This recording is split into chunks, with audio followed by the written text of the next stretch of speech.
My name is Melissa Carter. I am 36 years old, and I keep books for a living. So believe me when I tell you, I know down to the penny what 7 years of marriage cost me. One Saturday afternoon in October, my husband's phone would not stop ringing because his mother was standing at a department store register with a cart full of things she had not paid for, holding his bank card. The card had just been declined. My mother-in-law was not scared.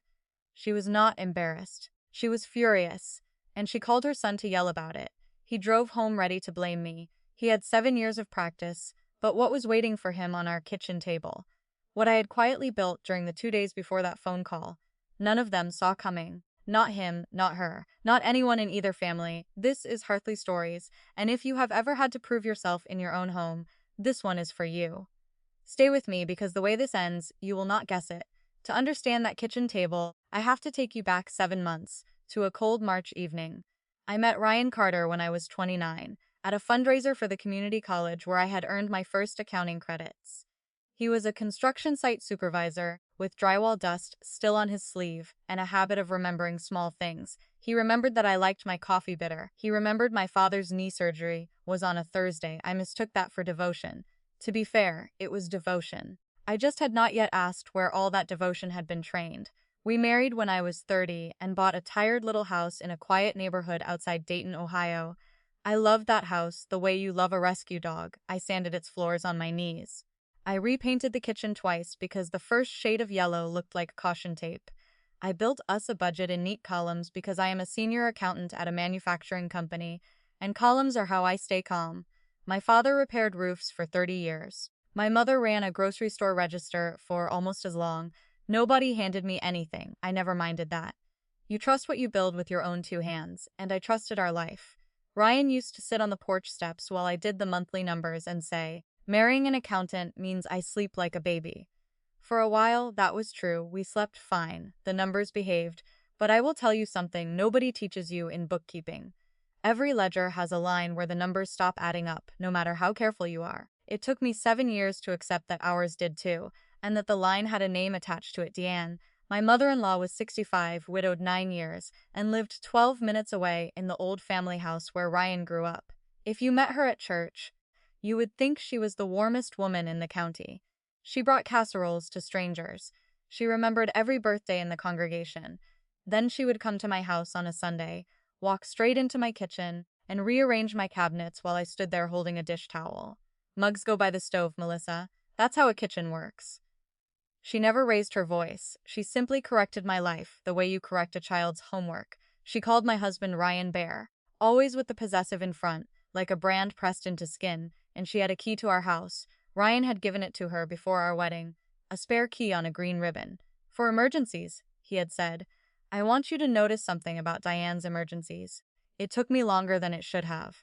There was the emergency of a dripping faucet, discovered on a Tuesday afternoon, the emergency of a package left on the porch, the emergency of checking whether the oven had been left on. Every single one happened between 9 in the morning and 5 in the afternoon. On days when Ryan was at a job site and I was at the office, not once did an emergency strike while either of us was home. I mentioned the pattern to Ryan once. He laughed and kissed my forehead. "That's just Mom." The ice held that day. I made a note of the crack anyway. The first number that lied to me showed up in March. I reconcile our accounts on the first Sunday of every month. Coffee on the left, laptop in front of me, receipts on the right. Sunday, there was a cash withdrawal I did not recognize. $210, not a fortune, just wrong. I checked it 3 times. I went through my own wallet like a customs agent because I have been trained to assume the error is mine until proven otherwise. It wasn't mine, so I asked Ryan. He answered too quickly. "I gave Mom a little something for her prescriptions. She didn't want to bother you." I nodded. I let it go that night. Then I looked at the number again on Monday. Prescriptions come in specific amounts. Pharmacies print receipts. Her emergency medicine had somehow cost $210 in cash, withdrawn at a bank branch near her hair salon, while Ryan had been 40 minutes away pouring concrete. The math did not match the story. And when a number and a story disagree, one of them is lying. In 13 years of audits, I had never once caught a number in a lie. I closed the laptop. I started paying attention. In April, it happened again. $280, same branch, same Friday pattern.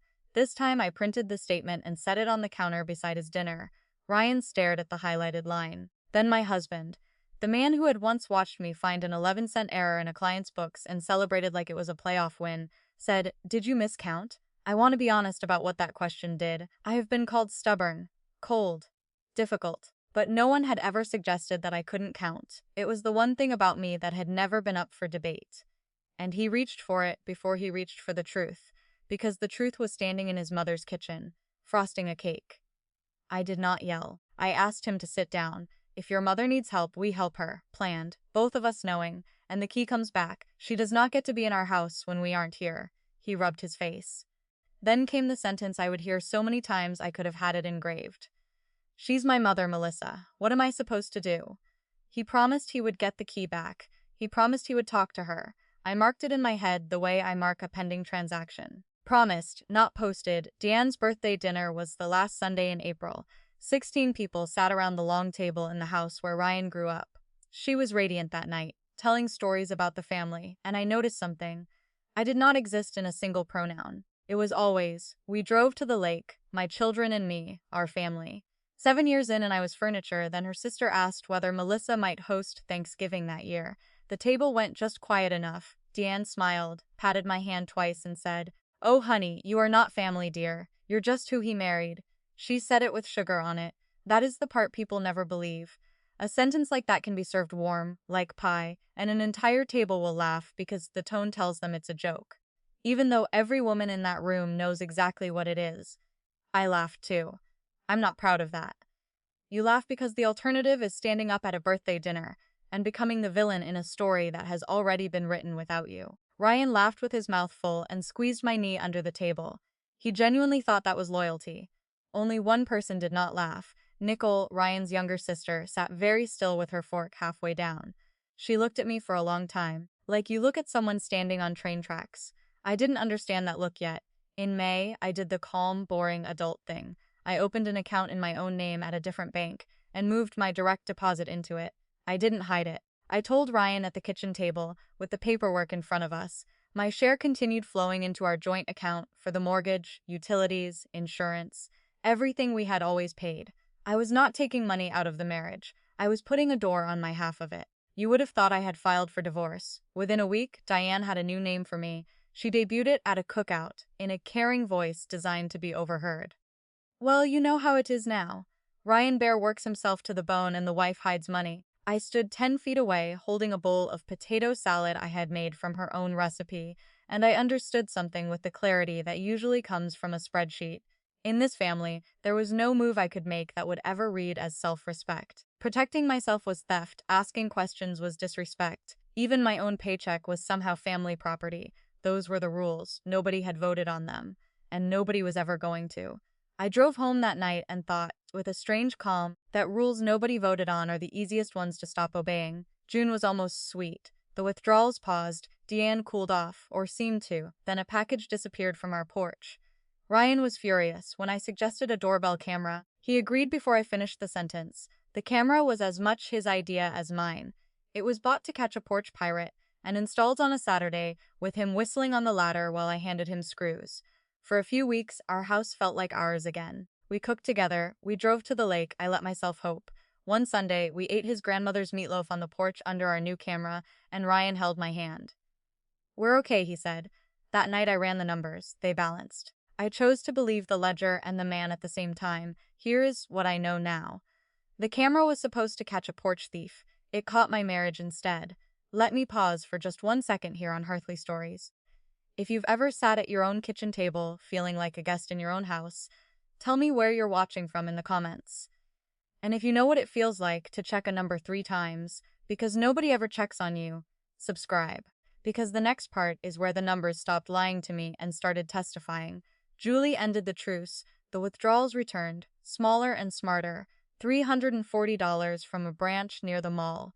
$170 in cash back at a grocery store. $105 here. $460 there. Little cuts spread out, the kind a busy couple might not notice, except one half of this couple reconciles accounts for a living. I started keeping a private tracking sheet in a folder inside my work bag. Time, location dumped, and whose story was attached to it because there was always a story. Ryan needed cash for the crew's lunch. Motvam's water heater broke. "It's from my overtime, Mel. Why are you like this? I stopped asking out loud. I let the sheet do the asking. By the first week of August, the pattern was almost beautiful. Every unexplained transaction fell on a Tuesday or Friday. The 2 days Ryan's crew ran late pours, and I closed month-end books at the office. The 2 days our house stood empty from 9 to 6. Banks flag patterns like that with software. Wives flag them at midnight, alone, wondering if they're crazy for auditing their own lives. The running total crossed $1,200. I sat with the sheet in front of me and made myself say the quiet part. This is not leaking. This is scheduled. Somebody with a key and a calendar was drawing a salary from my marriage. The cash came out with a card and a pin. Ryan's pin was his mother's birthday. I couldn't prove who was using the card. Then I remembered the camera. We had owned it for almost 7 weeks, and I had never checked its history. I had silenced the notifications after the camera caught one very committed raccoon, but the app stored 60 days of footage. So on a Wednesday night in August, with Ryan asleep upstairs, I sat in the dark kitchen and went backward through the footage. It took 40 minutes. Then I found it, Tuesday, 2:14 in the afternoon. A silver sedan I knew as well as my own car pulled into our driveway. Deanne got out wearing her good lavender cardigan. She walked to the door. Then she pulled a key from her purse. A key on a green ribbon, the very key Ryan had sworn he had taken back in April. I watched my mother-in-law let herself into my locked house while both of us were at work. No knock, no call. The door simply closed behind her. She stayed 40 minutes. At 2:54, she came out empty-handed. That detail kept me awake until 3 in the morning. She had not dropped anything off. She had not rescued a package. She had not watered plants. We didn't own a single houseplant. So what exactly did a woman do alone in my house for 40 minutes? The next evening, I searched my own house. Nothing was missing. That was why it worked. Missing gets noticed, moved gets doubted. My nightstand drawer sat a half-inch prouder than I leave it. The tax folders in the closet leaned left. I keep them leaning right. Then I found the envelope from my new bank. It had been opened and glued shut again. The flap sat slightly proud. Paper never lies flat twice. She had read my balance. On my dresser, my perfume stood with its cap crooked. The bottle was lower than I remembered. She hadn't stolen it. She had worn it. I didn't touch anything. I photographed every drawer, every folder, every envelope. Then I wrote it all into the tracking sheet. Deanne wasn't searching for something. She was taking inventory, the assets, the paperwork, the marriage. I showed Ryan the footage on Sunday morning. For 3 seconds, watching his mother let herself into our house, my husband looked exactly as sick as he should have. Then the shutters came down. She was probably just watering the plants. We don't own plants. Maybe she dropped something off. She came out empty-handed. There has to be an explanation. That was the first true thing he had said. Then he called her. His mother cried immediately. She said she felt so far from him. She said Melissa was building walls. She said she only wanted to feel close to her family. Ryan apologized to her before she finished. "She's my mother," he told me afterward. "What am I supposed to do?" That might have been the morning I could still have been talked down. It wasn't. By Wednesday, 2 women from Diane's church had contacted Ryan to say they were praying for him because they had heard things were difficult at home with his cold wife. She had been robbed on Sunday. By Wednesday, she was the victim. Here is the part I am least proud of. I decided I didn't have enough proof. You have to laugh. I had a spreadsheet with a 4-figure total typedrements, photographs, footage of an unauthorized entry, a key that was supposed to have been returned. Any auditor would have closed the file. But I wasn't auditing a company. I was pleading with one man, and every time the verdict came back, "She's my mother," I concluded the problem was my evidence, so I went looking for more. I would out-document her. When the file was thick enough, he would finally have to see. While updating our account alerts, I flipped Ryan's debit card over. On the back was the bank's fraud number. I copied it into my tracking sheet. I didn't have a plan for it yet, I just wrote it down. Accountants don't throw away numbers. Sometimes numbers wait for you. The second Saturday in August, I bought a gray fireproof lockbox. Steel, 2 keys, small enough to carry, heavy enough to mean something. Into it went the tracking sheets, photographs, printed statements, and a flash drive containing the camera footage.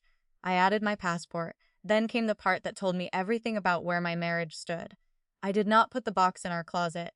I put it in the trunk of my car, under the spare tire cover. My car was titled in my name alone. It was the one lockable space in my life Diane did not have a key to. I stood in my garage with my hand on the trunk and said out loud, "For 7 years I kept records to be believed." Nobody believed me anyway. So from now on, I'm not keeping records to be believed. I'm keeping them to be free. The box went everywhere with me. I finally told my mother. Linda is 62, and she loves me more than her own lungs. I drove to her house, sat at the kitchen table where I had done my homework as a kid, and gave her the short version, the withdrawals, the key, the footage. She reached across the table, patted my hand, and said, "Endure it, honey. Men love their mothers. Don't make him choose, because you might not like what he picks." Then she got up to refill my coffee. I sat there and finally saw it. Her own mother-in-law had picked apart her housekeeping for 20 years. My father had never said a word. My mother called that keeping the peace. Her own mother had handed her paycheck to my grandfather every Friday and called that just how things were done. "Endure it, honey," was not advice. It was an heirloom, and I understood something about myself. Women in my family had always kept a second set of books. Grocery envelopes, babysitting cash, emergency money folded into coat pockets. I had simply become the first woman in my family with a career and a lockbox. I drove home. I did not take her advice. "Now, before you decide Ryan was a cardboard villain, I need you to sit with me in the parking lot of a counselor's office on the last Thursday of August, because I was there. And it complicates things." He agreed to marriage counseling. He found the counselor himself. In that first session, Ryan said things I had waited 7 years to hear. "I think I disappear when my mom is upset. Melissa handles everything, and I've been letting her." He held my hand. His hand was shaking. I looked at this big, gentle man who built things for a living and remembered exactly why I married him. Afterward, I sat in my car and cried for 10 minutes. Those tears were not grief, they were relief. And relief is dangerous because it is the down payment hope makes before it buys the whole house. Then Ryan's phone lit up. "Mum." 8 missed calls, 8 during the first hour he had spent working on his marriage. I sat very still. Somewhere across town, an alarm had gone off. I was married to the snooze button. The first week of September, Nicole called me from Columbus. She skipped hello. "Melissa, I need you to hear this from me first. Mom has been telling the aunts you're stepping out on Ryan, that the separate bank account is for sneaking around." The accusation barely landed. What landed was the machinery underneath it. Deanne wasn't just gossiping. She was pre-writing the story of my divorce. She was assigning me the villain's part before the marriage had even ended. Then Nicole said something that changed everything. "You're not the first. This is what she does. It's what was done to her." She hesitated. "Ask her about 1991 sometime. Or don't. Just keep keeping whatever you're keeping in that careful head of yours." Our third counseling session never happened. We were in the driveway when Ryan got a call. "Mom is having chest pains." We dropped everything. 4 hours in the emergency room. Every cardiac test came back normal. She was discharged with anxiety and stress. By 8 that night, she was home, standing in her kitchen, boxing lemon bars for worried neighbors. She caught me watching her. She smiled. It was the third time in 7 years a medical emergency had landed on the exact evening Ryan and I had something of our own, our anniversary trip, a job interview, dinner, now counseling. Twice is coincidence, 3 times is a calendar. In the car, Ryan said quietly, "She's my mother. What am I supposed to do?" This time, I did not answer. I looked out the window and said nothing all the way home. He mistook that for peace. People think the dangerous moment is when a woman starts yelling. It's when she stops. Let me pause one more time here on Hearthly Stories. If a man has ever handed you his silence and called it peace, you already know exactly where I was standing. Comment the quiet part below if you've been there. And subscribe, because what I built in total silence over the next 6 weeks, nobody in that family saw coming. Patricia Coleman's office was above a bakery downtown, which meant the most painful hour of my adult life smelled like cinnamon. She was 53, silver-bobbed, with reading glasses she used mostly for pointing. A paralegal friend had given me her name months earlier. "Just in case," she had said. I carried the gray box upstairs. Patricia looked through everything, the transaction log, the photographs, the bank statements, the footage, the record of unauthorized entries. When she finished, she took off her glasses. "Mrs. Carter, you don't need more evidence. You need a decision." I started explaining about Ryan, the counseling, the almost. She looked at the gray box. "Honey, women who are staying don't keep the file in the trunk of the car." I looked at that box, steel organized, portable, ready to leave, and understood that some part of me had already made the decision. The rest of me was simply late to the meeting. I did not immediately file for divorce. Patricia prepared the paperwork so it would be ready if I decided to proceed. There was one thing left I owed myself. I needed to give Ryan one final, unmistakable chance. Thursday night, I made pot roast. After dinner, I put both hands flat on the table. "Ryan, I'm asking for one thing. Change the locks with me this weekend, that's all. 2 new locks. One afternoon. Whoever needs a key gets one from us. I watched him think, then he said, let me run it by Mom first, so she doesn't take it wrong. I said, okay. He heard agreement. It was actually a time of death. The next evening, Diane was in my living room. Uninvited, the green ribbon key was visible in her fist. She cried standing up. She cried sitting down. She told Ryan that changing the locks would mean locking his own mother out of the family. She had buried a husband, she said.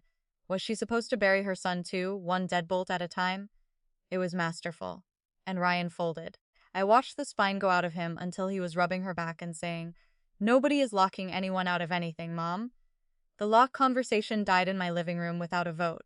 Dion left around 6. Ryan walked her to the door. But our doorbell camera had captured everything. That night I watched the footage. The door closed. Ryan's arm withdrew.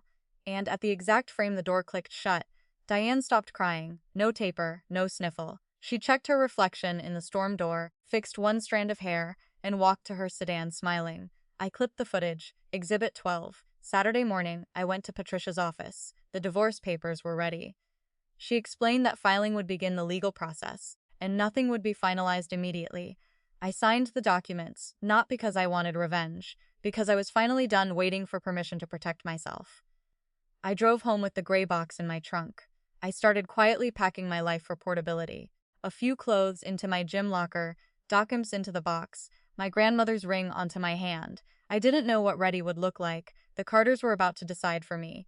It happened on a Friday in the middle of October. I was closing month-end at the office when my phone buzzed. Motion at the front door. I had turned the alerts back on. There was Diane's silver sedan, 1:45, right on schedule. She let herself in with the green ribbon key. This visit was different. 6 minutes. In and out, she walked out with her right hand closed around something small. Then she drove away. That night, Ryan tore apart the bedroom, looking for his debit card. Threcker out, wallet emptied, pocket searched. Then he stood in the doorway.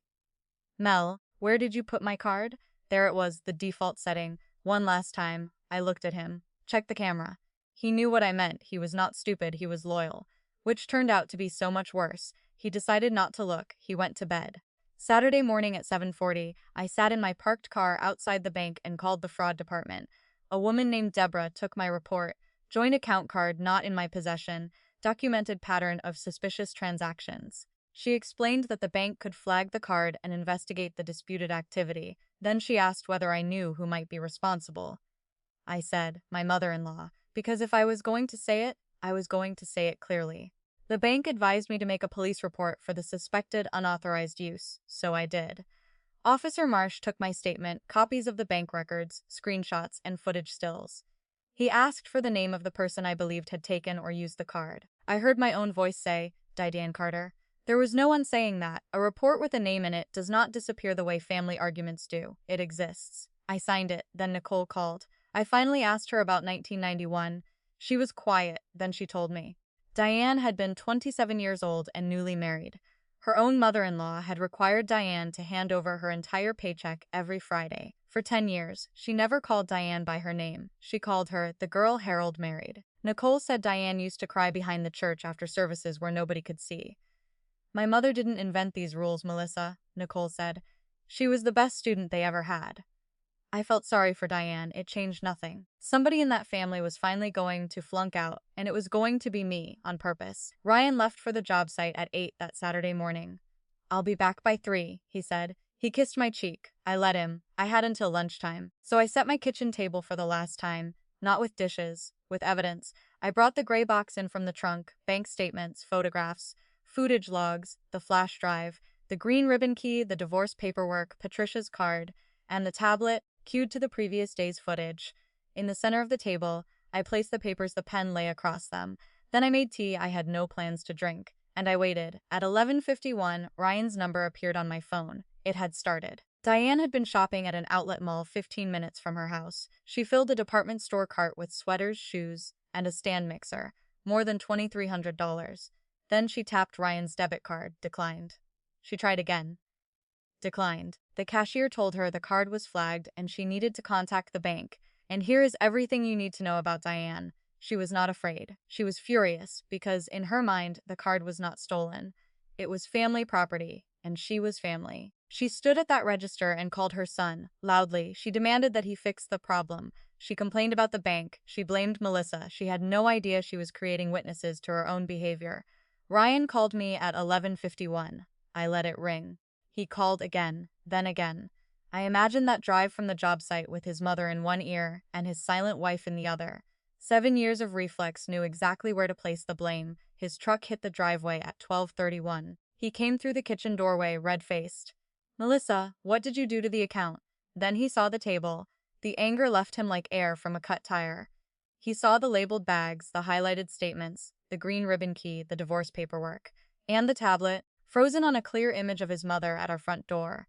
His face changed. For the first time, the question in his eyes was not "what did you do?" It was, "how did I let this happen?" I didn't answer. I nodded toward the tablet. "Press play." He did. He watched his mother enter our house. He watched her leave. He watched her walk away with something in her hand. Then headlights swept across the kitchen window. Diane's silver sedan pulled into the driveway. She came through the front door without knocking. The green ribbon key came through my front door one last time. She entered already talking. "That useless bank, the humiliation. Tell your wife to fix it."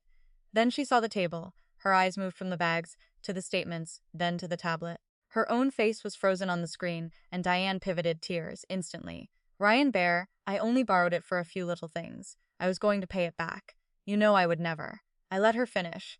Then I stood March, $210, April, $280, the open bank mail, the unauthorized entries, the 10 footage records. Then I lifted the police report. "The report has been filed, the bank has been notified, and the card has been flagged." Her tears stopped. She looked at me with something beneath all that sweetness. "You would do this to family?" And there it was, the door she had built, held open for me at last. I said, "You were right, Diane. I was just who he married." I looked at Ryan. "As of today, I'm not even that." Then Diane turned to her son. She expected rescue, the way she always had. Ryan looked at the floor, then he raised his head. My husband. The snooze button, the empty pockets, the 7-year reflex. Walked past his crying mother. He picked up the tablet. He scrolled through the footage, entry after entry, all the way back to April, the month he had promised me the key was gone. Then he turned to Diane, and in a voice I had never heard him use with her, he said, "Give me the key, Mom." She gasped his name. He did not blink. "Put it on the table and get out of this house." The key hit my kitchen table, writer and all, and I swear, I felt the house change. Ryan turned to me and fell apart. Everything I had begged for across 7 years came pouring out of him. He would change the locks, close the account, start therapy. He would cooperate with the police investigation. His mother would never enter our house again. "Choose me," he said. He was choosing me. He actually knelt beside the table. "Please. I want you to understand something." I believed him. He meant every word, and it was everything I had wanted, just 7 years too late. I looked at the divorce papers. There was one signature still needed to move the filing forward. I picked up the pen, I signed, then I slid the papers back across the table. "The police report stays," I told him, "not to punish her, because it is true. And I'm done being the only person in this family who keeps track of what is true." He looked at me. "So this is it?" "Yes." His voice broke. "I finally know the answer, Mel. I was supposed to protect my wife." "Yes," I said. "You were." Then I gave him the last line in the ledger. "Proof doesn't make people love you. It just tells you when to stop trying." The doorbell rang. Nicole stood there. She took in the kitchen in one long look. The bags, the papers, her brother, her mother. She did not ask a question. She simply said, "Come on, Mom. I'll take you home." Diane turned at the door. She had one final line.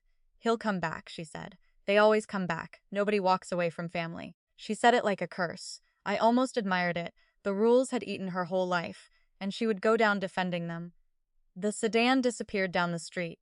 The house went quiet. I went upstairs and brought down the 2 suitcases I had packed over those quiet weeks. Ryan watched me. He cried without making a sound, and he did not try to stop me. I set my house key on the table beside the untouched tea. I picked up the gray box, and I walked out, 2 suitcases, 1 lockbox, and the house I had sanded on my knees behind me. I want to tell you exactly how that felt. It was the richest I had ever felt in my life. The bank investigation was eventually resolved, and the disputed money was recovered through the process. Nearly $1,600 in total. Diane was offered a diversion agreement that required restitution and financial crime education. She completed it and avoided a conviction. She never apologized. She told people at church that I had entrapped her, which, considering my trap consisted of a doorbell camera, bank records, and a fraud number printed on the back of a debit card was probably the closest she ever came to calling me clever. My attorney also sought a civil protection order based on the documented pattern of unwanted entries. The court granted protection during the divorce proceedings. And the divorce itself? Ryan did not contest it, not the filing, not the settlement, not the sale of the house. We sold that little yellow kitchen to a young couple who cried in the driveway because they loved it. We split the proceeds according to the settlement, to the penny. My half became a small apartment with a bright kitchen 15 minutes from my office. One key, held by one person. Me, Patricia called the case one of the smoothest files on her desk that year. He signed everything like a man paying a bill he knew was overdue, she said. In my business, we call that an account closed in good standing. It was the last gift Ryan had left to give me, and he gave it clean. A year went by. My first bank statement in the new apartment was the most boring document I had ever read. Every line was mine. Every dollar accounted for. Nothing moving in the dark. I sleep with the windows cracked now. Nobody rearranges my mugs. Last month, a handwritten letter arrived from Ryan. Even at the end, he knew me. I trust paper. He told me he had been in therapy every week for 11 months. He and his mother spoke on Sundays for 1 hour. He saw her at holidays, in public places, and when she started using the old scripts, he said, "Mom, I'm going to hang up now." Then he actually hung up. He wasn't asking me back. He knew better. He simply wanted me to know that the work was real. He said he finally understood what he had been supposed to do. I sat with that letter for a long evening. I loved him. That is the truth. Some ledgers you close with a steady hand and a sore heart. Both things can be true at once. I filed the letter in the gray box. The box lives on a shelf now, retired. While cleaning out my last moving carton, I found a spare key to the old house. I mailed it to Ryan in a plain envelope, no note, paid in full. People ask me sometimes, women at work, a cousin, even strangers online, how did you know it was time to go? I only have one answer. If you have to keep a file to be believed in your own home, the file was never the problem, and the day you stop pleading your case is the day you finally get to rest. Deanne still believes nobody walks away from family. She is right, in a way she will never understand. I did not walk away from family, I walked toward it. Family is whoever does not need exhibits. Nicole calls me every couple of weeks. My mother is coming around slowly, one careful conversation at a time. On her last visit, she asked me quietly, "How does a person open an account in just her own name?" I smiled, and I showed her, so that is my story. Here on Hearthly Stories, one green ribbon key, one gray box, one signature I did not take back. If this story reminded you to put your own name on your own account, take it as a sign. Do it this week, not someday. If someone you love is living in a house that is not really theirs, share this story with her. Tell me in the comments what you would have done at that kitchen table. And if you haven't already, subscribe to Hearthly Stories. I'll see you in the next one.